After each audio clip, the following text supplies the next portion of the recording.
पनवेल नवी मुंबई व रायगड जिल्ह्यातील ताज्या बातम्या आणि घडामोडींसाठी सबस्क्राइब करा SN मराठी न्यूज चॅनल आणि दाबा बेल आयकॉन। मी अखिल भारतीय मातंग संघाचा एक छोटासा कार्यकर्ता आहे।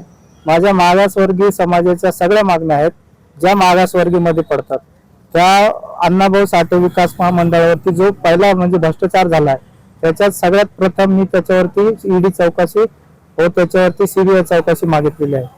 अण्णाभाऊ साठे विकास महामंडळामध्ये जो अध्यक्षपद आहे तो अध्यक्षपद आमच्या मातंग समाजाच्या व्यक्तीलाच भेटावा याची मागणी अशी केलेली आहे।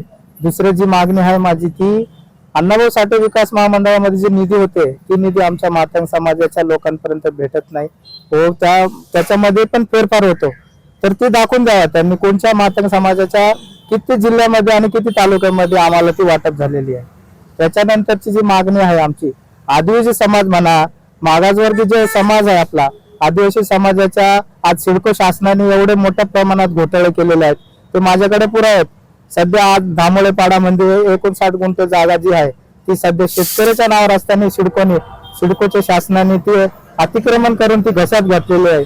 आज मी 2012 पासून एवढ्या प्रमाणात त्यांच्यावर पत्रव्यवहार करतो परंतु ते सिडकोचे अधिकारी व कर्मचारी एवढे भ्रष्ट आहेत की ते आपल्या गरिबांना एकदम कचऱ्याच्या कुंडीसारखं समजून त्या शेतकरी लोकांना विचारणा करत नाही व बिल्डर लोकांना जर समजा काम असेल तर त्या बिल्डर लोकांच्या घरापर्यंत फाईल पोहोचवतात असे हे भ्रष्टाचारी आहेत।